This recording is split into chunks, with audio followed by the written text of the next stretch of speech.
Mucho de lo que nosotros hacemos, mucho de lo que nosotros, las acciones que tomamos, las emociones que nosotros sentimos, las reacciones que nosotros tenemos, siempre van ligadas a nuestra manera de pensar, las mentalidades que nosotros tenemos. Hay gente que cuando tú le das un vaso, hay gente que lo ve medio vacío y hay otra gente que lo ve medio lleno. ¿Sí? Depende de la manera como tú pienses.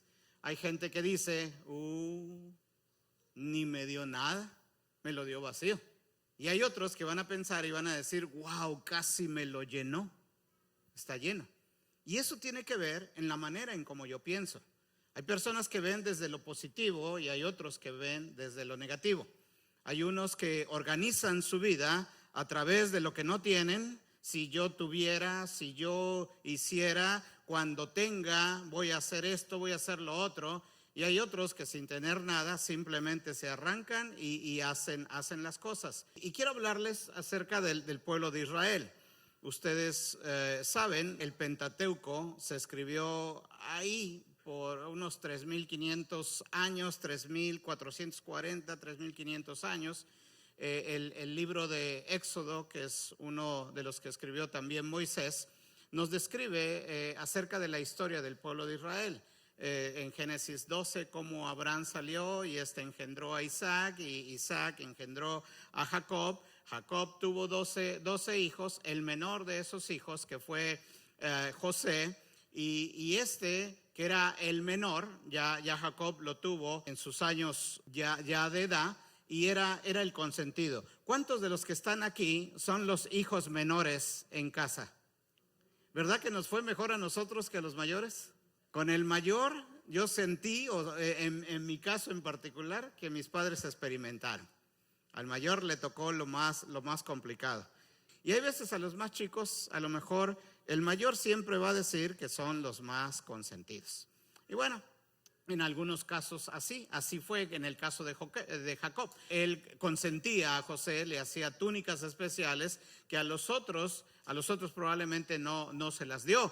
Pero esto causó celos, causó envidia, de tal manera que los hermanos de José, ellos fraguan el matar a su hermano por celos. Eso ya está un poquito exagerado, pero es lo que la Biblia nos enseña. De tal manera que a uno de sus hermanos dice, no lo matemos, mejor vendámoslo. Lo venden como esclavo, ¿sí? Y llega a Egipto, a la casa de Potifar. Estando ahí en Egipto, la esposa de Potifar quiere acostarse con él, lo cual él, temeroso de Dios, se aparta y huye. Es denunciado de que la quiso violar, entra a la cárcel por un periodo muy largo ahí. Después entra el copero, entra el panadero del rey y él les dice acerca de lo que iba a suceder. Ellos tuvieron un sueño, José se los interpreta y cuando le interpreta el sueño al copero le dice, cuando tú estés en el palacio del rey y estés con el rey, acuérdate de mí. El copero se olvida de él. Después el rey Faraón tiene un sueño. Y en el sueño él veía 7 vacas gordas y 7 vacas flacas, y en ese sueño las vacas flacas se comían a las gordas. Se acuerda el copero de José que había interpretado su sueño y tal como le dijo, así sucedió. Lo traen a José, interpreta el sueño de Faraón, y ahora José, después de estar en la cárcel, viene a ser el segundo de Egipto después de Faraón.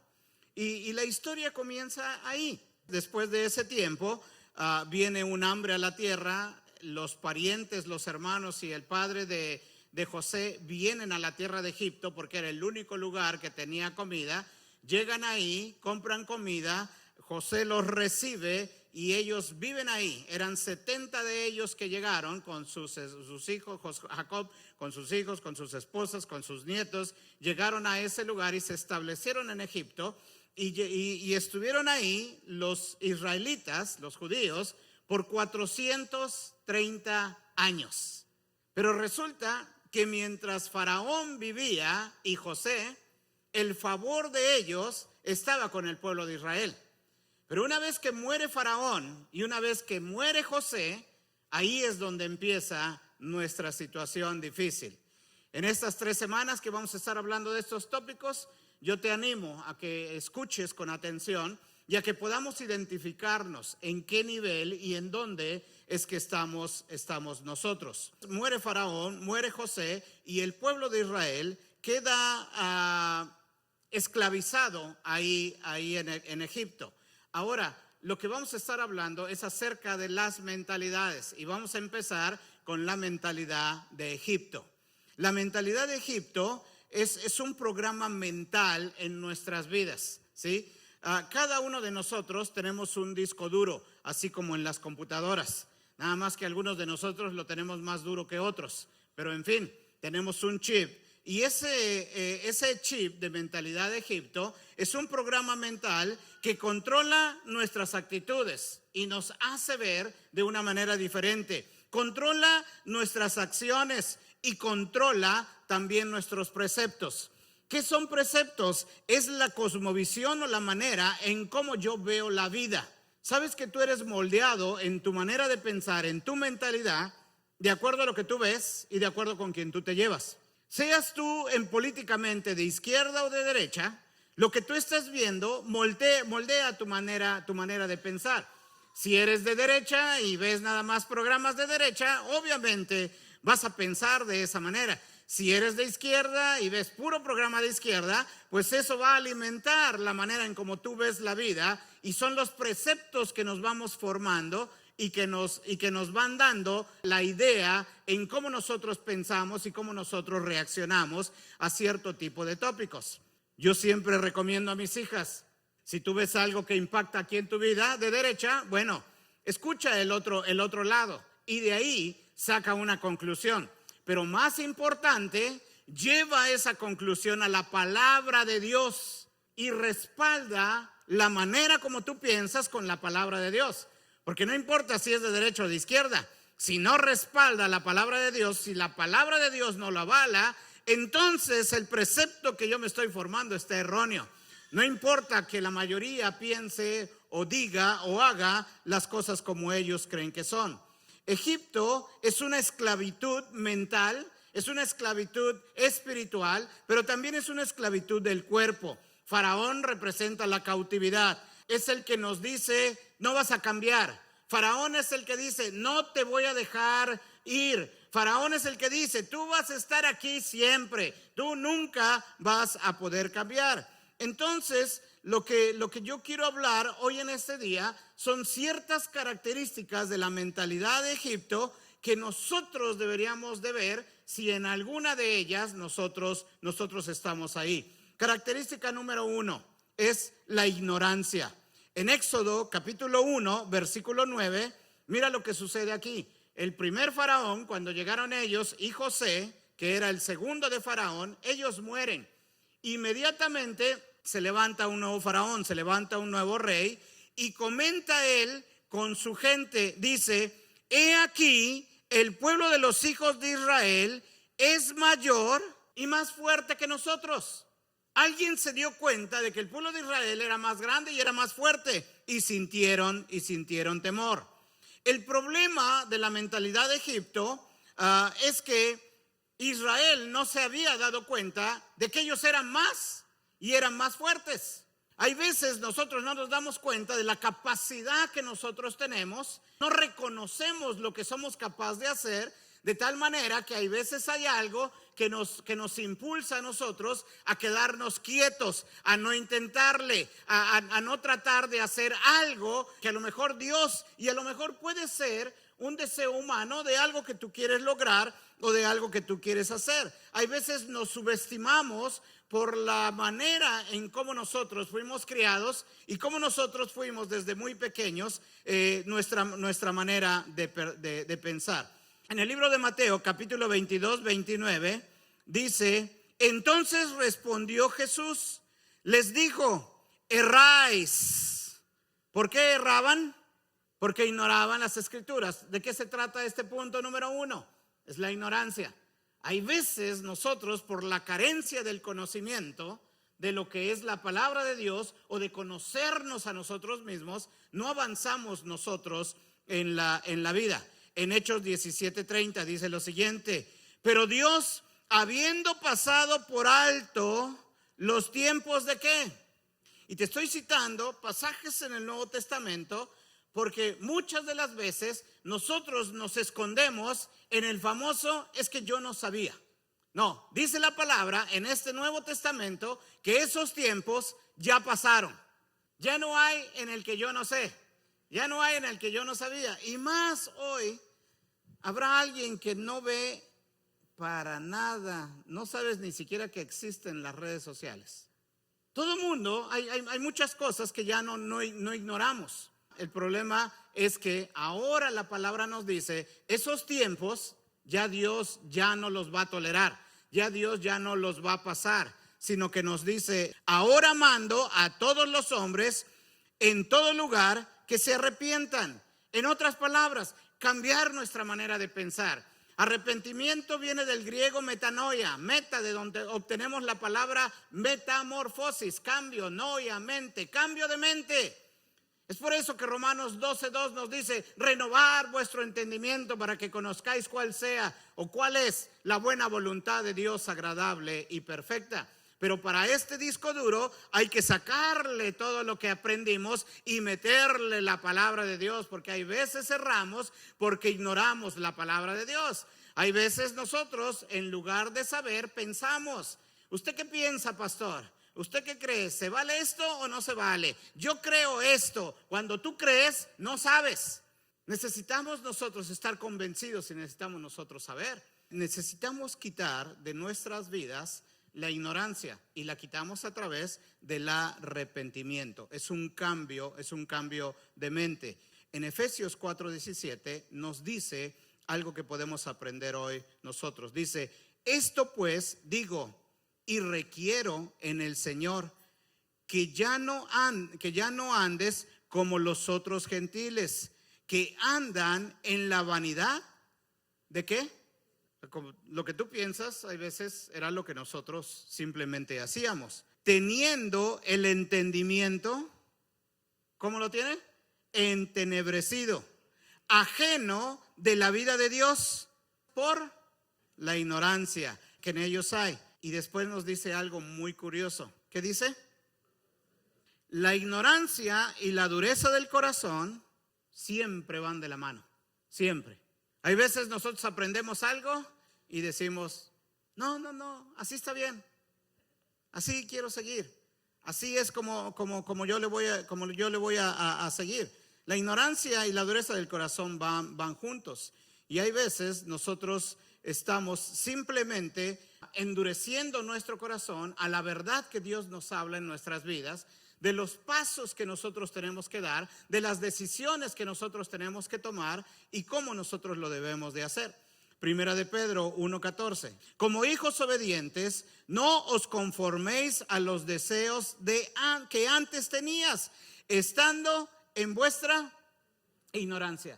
No te conformes a los deseos que teníamos antes. Ahora que estamos abriendo nuestro corazón, no endurezcas tu corazón a las cosas de Dios. Hay veces decimos, es que yo no creo así. No importa lo que tú crees o lo que yo crea. Lo que importa qué es lo que dice la palabra de Dios. Yo puedo creer muchas cosas, pero si la palabra de Dios me dice lo contrario a lo que yo creo, yo nada más tengo una opción. O dos opciones, o es obedecer a lo que Dios dice, o es simplemente ignorar lo que Dios me está diciendo. Proverbios capítulo 1, versículo 32.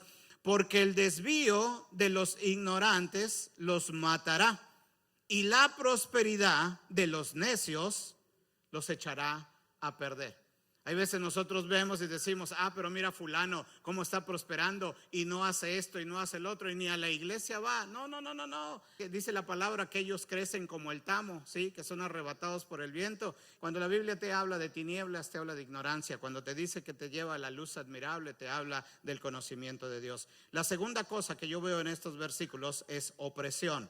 Una mentalidad de Egipto es una mentalidad que oprime. Éxodo capítulo 1 versículo 11 dice, entonces pusieron sobre ellos comisarios de tributos que los molestasen con cargas.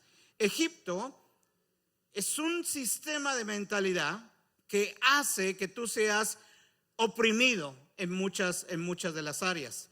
La opresión es un estado de preocupación. A veces nos preocupamos hasta de lo que no comemos, ¿verdad? Y si me hace daño, y si no me sale, y si algo esto, y si algo lo otro. A veces vivimos en un estado de preocupación. No tenemos paz, estamos luchando constantemente contra el pecado. No tenemos el control de nuestra mente vuela. No hay control sobre la mente. Es más, existe depresión, tristeza. Hay gente que siempre está triste, siempre está deprimido. No puedes dormir, no puedes descansar, siempre estás con la preocupación. Egipto es un tipo de mentalidad así. Muchos de nosotros estamos en una opresión, hay veces por nuestra propia voluntad, porque nos metemos con deudas que después no podemos liquidar. Y es por eso que estamos tan ocupados y no podemos con un trabajo, necesitamos 2 trabajos y no tenemos el tiempo para Dios. Y hay veces nosotros lo justificamos, porque no estamos haciendo nada malo, estamos trabajando, pero reemplazamos el tiempo de Dios con trabajo. ¿Por qué? Porque estamos oprimidos, porque tenemos cosas que pagar. Entonces, vivir en la plenitud de Dios es cuando tú vives en paz, cuando tú vives con gozo, cuando tú vives con alegría.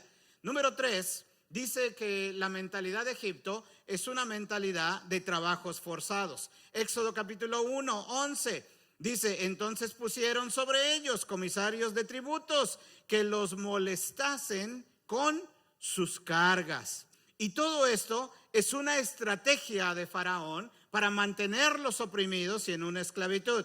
En el versículo 13 y 14 lo explica mejor. Y los egipcios hicieron servir a los hijos de Israel con dureza y amargaron su vida con dura servidumbre en hacer barro y ladrillo y toda labor del campo y todo su servicio, al cual los obligaban ¿cómo? Con rigor. El exceso de trabajo a veces hace que nosotros tengamos trabajos forzados que a veces nosotros no nos permite. Y en este día ya no es que alguien nos esté oprimiendo, o hay veces no nos damos cuenta y hay veces puede que Satanás nos esté oprimiendo con respecto a esto. Qué difícil es entender y qué dura ha de ser la vida cuando nosotros sentimos que estamos trabajando y trabajando y trabajando y no avanzamos en la vida o no logramos alguna meta. La mentalidad de Egipto hace que todo sea difícil. ¡Oh, qué dura es la vida! ¿No ha escuchado eso? ¡Qué duro es todo esto! ¡Oh, qué duro es servirle a Dios! ¿A poco no? ¿No han escuchado eso? ¿Será duro o será difícil? ¿Será fácil? ¿Sí? Dice la Biblia que su yugo es fácil y ligera su carga. Y hay veces nosotros confesamos todo lo contrario. Difícil debería de ser servirle a Satanás. Pero hay veces es más fácil eso que alejarse y hacer las cosas como se deben de hacer. Oh, qué difícil es el matrimonio. ¿A poco no? Qué duro es el matrimonio. Qué difícil. ¡Ay, qué difícil son los hijos! No, hombre, nada más crecen y se van malagradecidos y ni nos hablan ni nada. Y hay veces nosotros decimos todo es difícil. Es una manera de pensar, es una mentalidad de Egipto. Lo cuarto que identifica una mentalidad de Egipto es la edificación de fortalezas. En Éxodo capítulo 1:11 también dice: y edificaron para Faraón las ciudades de almacenaje, Pitón y Ramesés, ¿sí? Entonces los israelitas, aparte de que los esclavizaron, hicieron ciudades para los egipcios y hablaban en específicamente estas 2 ciudades en donde ellos almacenaban. Las fortalezas en la mentalidad de Egipto es cualquier idea que yo concibo y construyo. Cuando yo concibo una idea, la construyo, ¿sí? Entonces viene a ser una fortaleza, pero que esta es contraria a la voluntad de Dios. Cuando yo pienso algo contrario a la voluntad de Dios, yo estoy creando una fortaleza. Y esa es la mentalidad de Egipto. Me creo un concepto, un precepto acerca de lo que yo me imagino que es Dios. o de lo que Dios puede y no puede hacer. Por ejemplo, ¿cuántos de nosotros alguna vez hemos dicho, no voy a cambiar, no voy a cambiar? Es una mentalidad de Egipto. Déjeme decirle que todos podemos cambiar, todos. La gran mayoría de los que estamos acá no nacimos en este país. ¿Y usted cambió? Cambió de residencia. Aunque se haga sus arepas y sus tacos acá, no saben igual a las arepas y los tacos de allá. Y usted optó, hubo un cambio. Hoy usted pudo haber estado en otro lugar y no acá. Es más, antes de conocer a Cristo, ni me diga, no me diga. Luego me sale mal el preguntar, ¿en dónde estuviera usted ahorita? Muchos de nosotros decimos, nunca voy a prosperar. No, sí podemos prosperar. Dios no nos ha traído acá para avergonzarnos. Dios nos ha traído para conquistar la tierra que Él nos ha dado. Podemos ser prósperos. Dios no está peleado con el dinero. Está peleado cuando tú pones el dinero antes que Dios. Característica número 5. Vive por heridas de la crueldad. En Éxodo 1:14 dice, y amargaron su vida con dura servidumbre. Muchos de nosotros hemos pasado por situaciones difíciles, a lo mejor en nuestra infancia. Crueldad de alguien más sobre tu vida. A lo mejor en tu infancia, a lo mejor en tu adolescencia. Yo no sé por qué es lo que tú hayas pasado, pero hay veces eso lo utiliza Satanás para crear una herida más profunda y no dejarte avanzar en la vida. Y no estoy hablando a la ligera, porque hay veces fueron cosas crueles. Puede haber sido una violación, puede haber sido algo de esa índole. Pero yo lo que te quiero decir es que en Cristo tú puedes superar ese tipo de cosas. No puedes dejar que la crueldad de alguien más pueda mantenerte en una mentalidad en la cual Dios no quiere que tú estés. Dios quiere sacarte de ahí, Dios quiere sacarte de ese lugar, y Dios quiere darte libertad y quiere darte una vida y vida en abundancia. Entonces, la crueldad nos liga constantemente al pasado o esos recuerdos. Número 6, amargura de vida. Éxodo 1:14 dice, y amargaron su vida con dureza de servidumbre, en hacer barro y ladrillo, en toda labor y toda labor del campo. A veces nos amargamos la vida por cosas crueles del pasado o por cosas que nos suceden. A veces vemos que otros prosperan y nosotros nos cuesta más trabajo, y vemos que otros de repente ya un super trabajo y nosotros todavía andamos batallando. Y eso provoca que nosotros nos amarguemos la vida. ¿Cómo me doy cuenta si mi vida está amargada o no? Cuando yo critico. No vino el domingo, de seguro ya se fue al mundo. Ya tiene 2 domingos que no viene, ¿eh?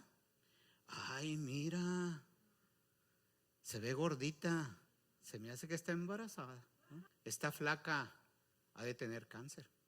Oh, tuvo un accidente. ¿Cómo andaría manejando para que tuviera un accidente así? El que tiene amargura de vida generalmente siempre va a estar criticando. Te voy a dar algunas características que este tipo de mentalidad crea en cómo yo debo de servir a Dios. La mentalidad de Egipto a través de Faraón. Una característica la encontramos en Éxodo 8:28. Dijo Faraón, yo os dejaré ir para que ofrezcáis sacrificio a Jehová, vuestro Dios, en el desierto, con tal que no te vayas más lejos.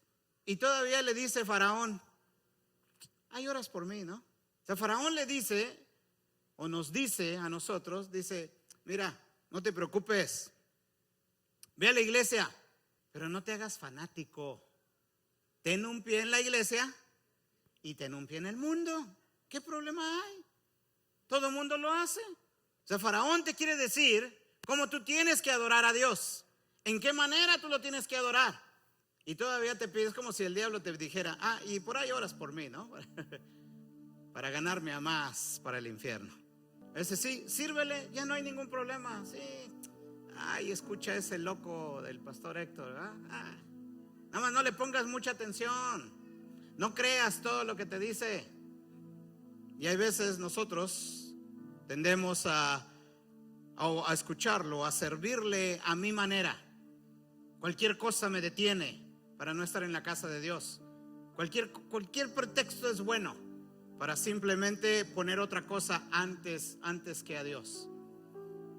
Y a veces nos dice, sí, no hay ningún problema, mira, ve, pero no te vuelvas fanático, no seas tan religioso.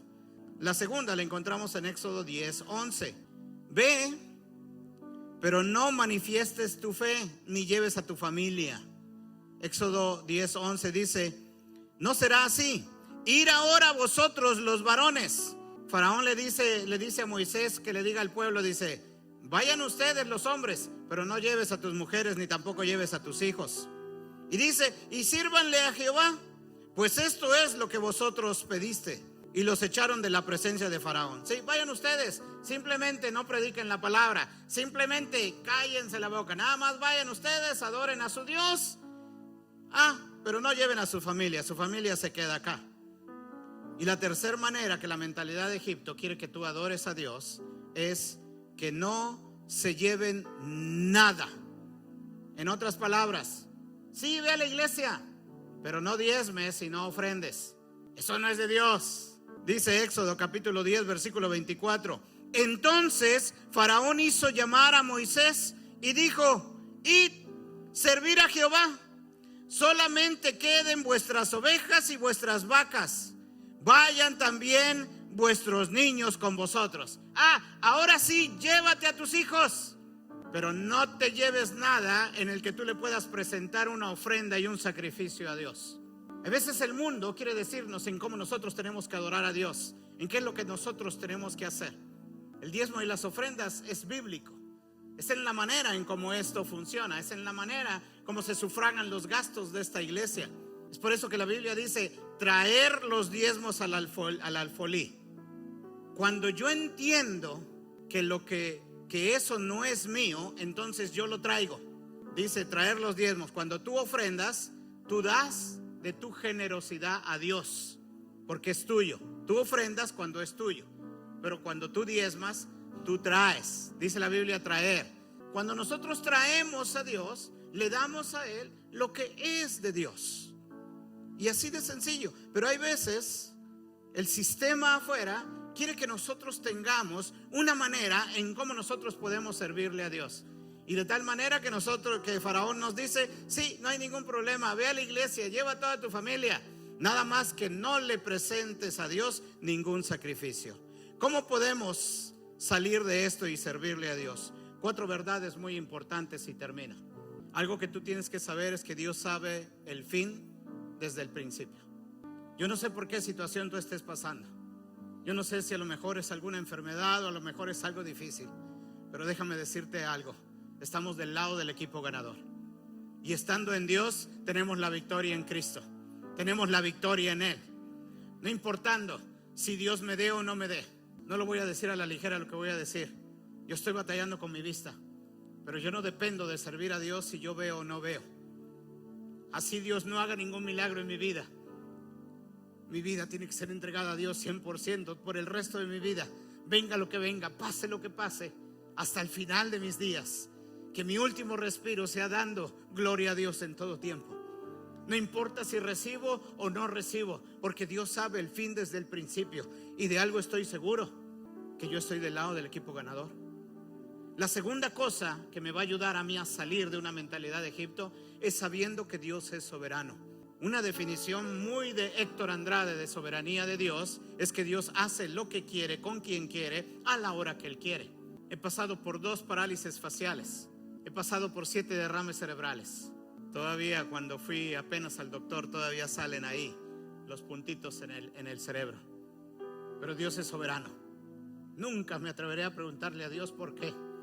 Porque a lo mejor me dice, ¿y por qué no? ¿Qué puedo decir con ello? Dios es bueno. Dios es soberano. Él sabe por qué lo hace. En algunas de esas cosas yo me metí en eso. Son consecuencias de mis malas decisiones de joven. En otras no sé. Lo único que sé es que Dios es soberano. Y aún del polvo de la tierra Él me puede levantar. Jehová dio, Jehová quita. Sea el nombre de Jehová bendito. Pero tengo que entender que Dios es soberano. Él sabe lo que hace y cómo lo hace y cuándo lo hace. y tengo que servirle a Él por el resto de mi vida. Algo que nunca se me debe de olvidar es que Dios está al control de todo. Dios está al control de tu matrimonio. Dios está al control de tus hijos. Estén aquí o no estén acá, Dios está al control de ello. Dios no se le ha salido nada de control. A lo mejor nosotros vemos un caos, pero Dios no lo ve así. No importa por qué situación tú estés pasando, yo hoy te puedo decir, Dios tiene el control. Lo único que tenemos que hacer es resistir. Lo único que tenemos que hacer es permanecer. Y lo único que tenemos que hacer es confiar en la soberanía, el control, y saber de que Dios ya ha visto absolutamente todo y Él sabe lo que es mejor para nosotros. Y por último, ¿sabías que Dios tiene enemigos? Pero aún Dios usa a sus enemigos para hacer su plan. Cuando está por nacer Moisés, mandan a matar a todos los menores de 2 años. Moisés nace, su mamá lo tiene 3 meses, Jocabet. Después de 3 meses, ya que no lo podía tener más, porque un bebé, usted sabe, llora, hace mucho ruido, el pulmón se va desarrollando, cada vez es más el llanto, ya no lo puede ocultar. Su mamá junto con su hermana calafatean una canasta, lo ponen a la orilla del río y llega a donde estaba la princesa, la hija de Faraón. Y ella lo levanta y lo adopta y lo cría en el palacio como si fuera su hijo. Ella se dio cuenta de que era uno de los israelitas. Faraón, queriendo matar a todos los menores de edad, Dios utilizó la misma protección de Faraón, el mismo palacio de Faraón, la misma familia de Faraón para poder establecer su plan. En otras palabras, hay veces Dios usa a sus mismos enemigos para proveer para ti, para protegerte, para que tengas favor en el lugar donde tú estás, en el trabajo. Hay veces con gente que ni siquiera es temerosa de Dios, Dios te abre puertas y Dios te empieza a bendecir. Más adelante podemos ver cómo Dios le dio favor al pueblo de Israel. Y cuando salió el pueblo de Israel de Egipto después de 430 años de esclavitud, salieron con oro, salieron con plata, salieron con vestidos lujosos.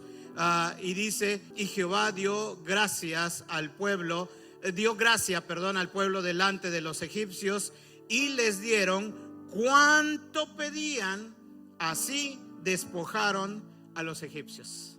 Aún Dios utiliza a sus enemigos para que el plan de Él sea hecho en tu vida. Pero tenemos que ir identificando cuáles son las áreas en las cuales nosotros tenemos que salir adelante. Tenemos que identificar y tenemos que hacer a un lado de nuestras vidas para que nosotros podamos progresar y podamos seguir hacia el frente.